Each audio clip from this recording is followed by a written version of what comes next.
Will a fire extinguisher get rid of sound deadening material? Let's find out.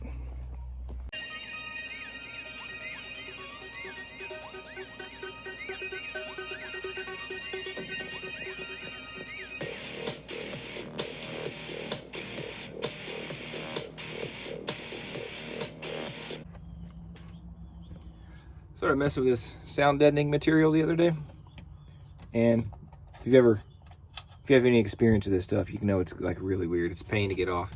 It's like a big patch of this material they just stick on the car. Helps cut down on some of the sound. Obviously we're going to pull this off. We don't care about that, and it's going to, you know, pull 10-15 pounds off the car. We're going to try a technique that I kind of ran across on the one hand. So the dry ice is supposed to be something that's really good and effective for pulling this off. It's a weekend, and some of the places that I was told to have dry ice don't have it, so my options are kind of limited. So I did some research, and I came across something I'm going to try. This is maybe going to be awesome, and it's maybe like the lamest thing ever, but it's going to be interesting. Stay tuned. We're going to try to take this sound deadening material off with one of these.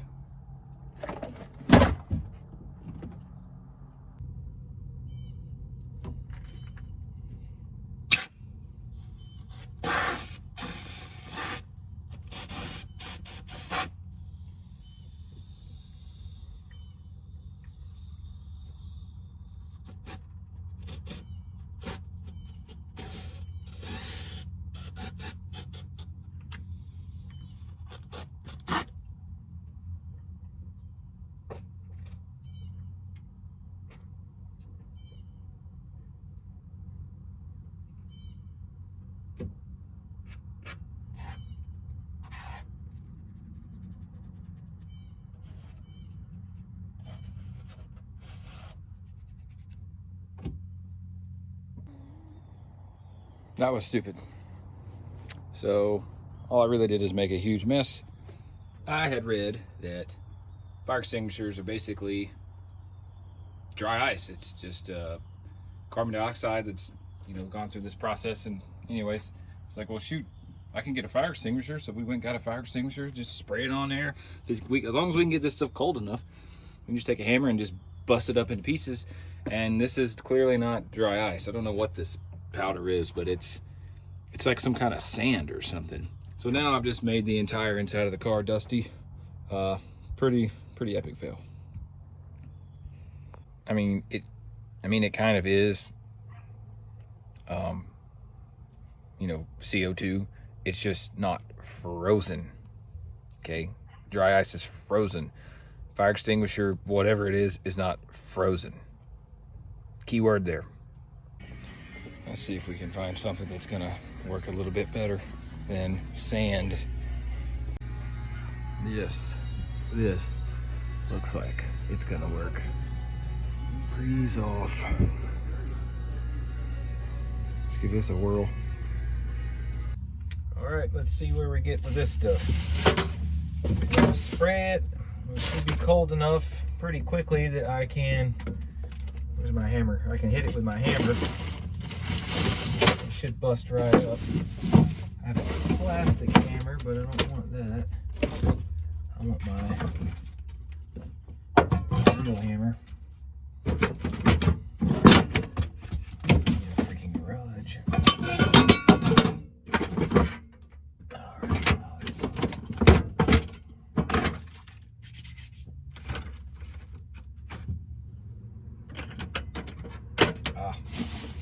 Bet you the real hammer is inside. See what happens when we try it with this.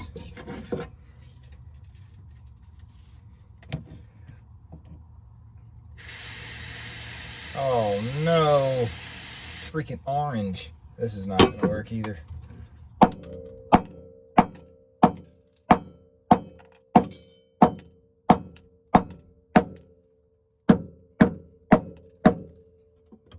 Makes everything dirty, but it does.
So what it looks like is happening is this is definitely working, but I can't tell how much I might actually be bending parts of the body. This is like the wheel cavity, the wheel well, and it does appear I've hit it enough that it's kind of dented it a little bit.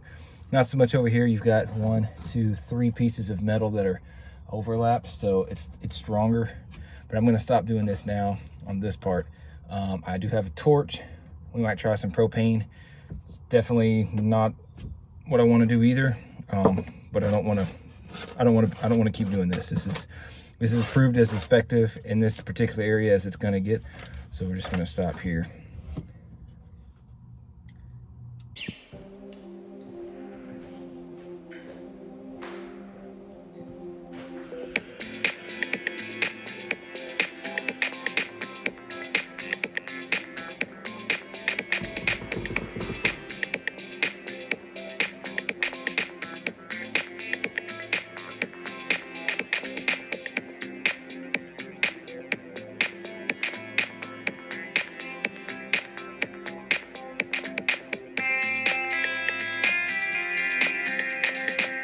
Definitely want to do is go back and use a wheel, cut that off, paint this.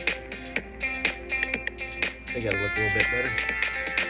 Overall, I don't think it's a bad product. I think we are misusing the product. It wasn't intended to be what we're using it for. It's meant to, just like you would heat a bolt up or a nut, you could freeze it.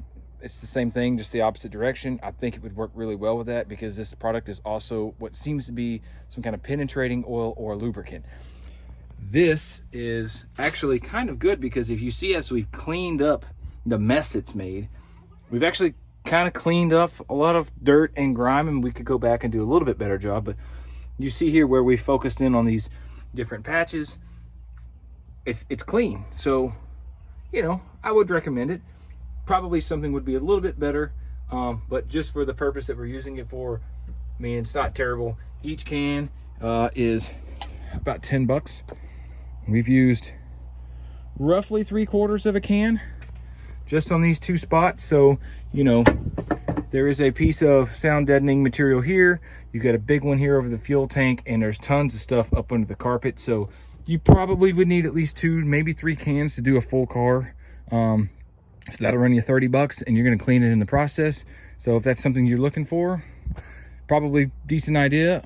Not sure yet what the same amount of dry ice, you know, what that would cost to do the same amount of work would cost. But I mean, all in all, this definitely beats a screwdriver, or just, you know, even if you heat it up, it probably isn't going to work as good. So I'm satisfied.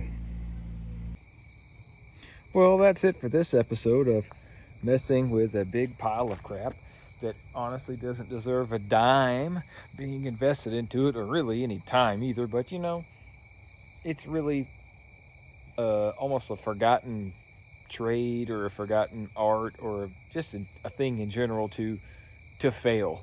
We intentionally want to try things on this car and it not work, and then through the process we learn like actually what does work. That's called experience. That's wisdom. That's, you learn, you know, through the ups and downs about what's worth it and what's not worth it. And yeah, we'll share some of that with some other folks, but it's really not like, hey, how can we save you all the trouble of having to go through problems? It's really, hey, embrace the problems.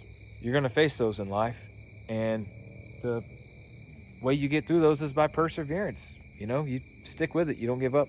And, you know, this may be the part of the video where we say, be sure to like and subscribe and follow us and blah, blah, blah. But, you know, we're not doing this for that, obviously. This is really about, hey, I can show my grandkids how they can do something like this too, or something like that. You know, it's really about documenting and having like a library of, you know, where the car once was and where we were able to take it. And we have a step-by-step, video by video way of getting you there along the journey. So if you're about things like that, then maybe you could like and subscribe. But, you know, This is not a 1 million viewed channel. We're never going to have 1,000 million bajillion subscribers. Good. We don't want that. This is about us and what we're doing, and it's always going to be like that. So we might see you again. Who knows? This might be the last video ever.